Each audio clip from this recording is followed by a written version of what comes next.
আসসালামু আলাইকুম। আজকে আপনাদের দেখাবো রাবার দিয়ে বেবি ফ্রক। প্রথমে 4 ভাঁজ করে কাপড় নিয়েছি, তারপর লম্বা নিয়েছি 15 ইঞ্চি এবং 2.5 ইঞ্চি রাবার দিয়ে ভাঁজ করার জন্য, আর চওড়া নিয়েছি 26 ইঞ্চি।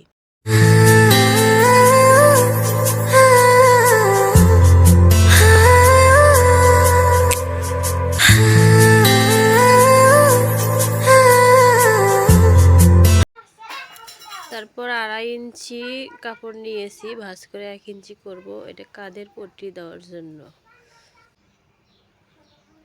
কাঁধের পট্টি বলতে আমরা এর সাথে হাতা জয়েন করব। আপনারা চাইলে এভাবে শুধু পট্টি দিয়েও করতে পারেন। তারপর রাবার নিয়েছি 8 ইঞ্চি করে, 8 8 16। আমার বেবির বডি যেহেতু 18 ইঞ্চি, সেহেতু আমরা 16 ইঞ্চি করে নিয়েছি।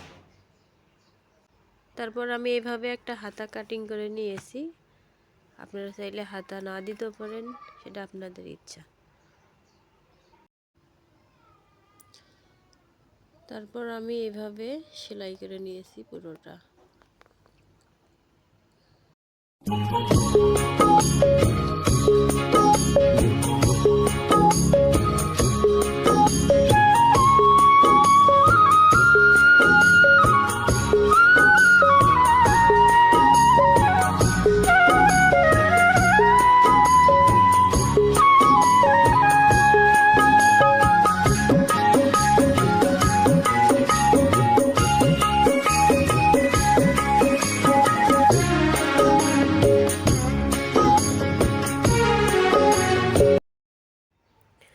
আমাদের রাবার যেহেতু 1 ইঞ্চি, তাই আমি 1 ইঞ্চি করে মার্ক করে নিয়েছি রাবার ঢুকানোর জন্য।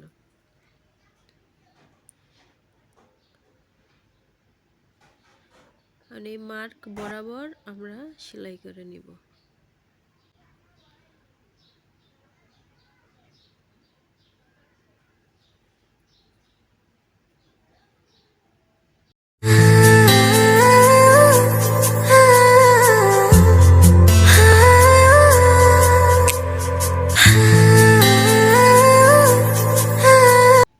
রাবার ঢুকানোর জন্য আমার হাতের কাছে একটা পিন ছিল, আমি এটা দিয়ে রাবার ঢুকিয়ে নিয়েছি। আপনারা চাইলে কালো ক্লিপ দিয়ে রাবারটা ঢুকিয়ে নেবেন।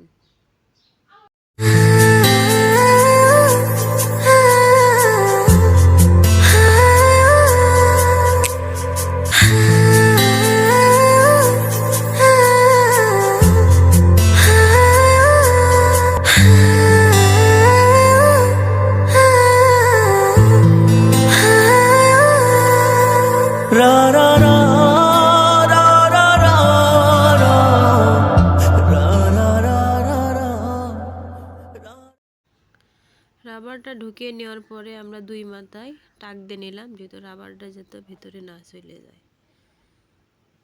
এভাবে 2 পাটি আমাদের কমপ্লিট হয়েছে। এবার আমরা হাতার কুচি করব। হাতার কুচি করার জন্য এভাবে আমি সেলাই করে নিয়েছি। আপনারা চাইলে মেশিন দিয়েও কুচি করে নিতে পারেন। আমি এভাবেই করে নিয়েছি, আপনাদের যেমন ইচ্ছা। এভাবে কুচি করে নিয়ে আমরা যে ওই পটি রেখে দিয়েছিলাম, এই পটির ভিতরে দিয়ে আমরা এই হাতাটা জয়েন করে নিব।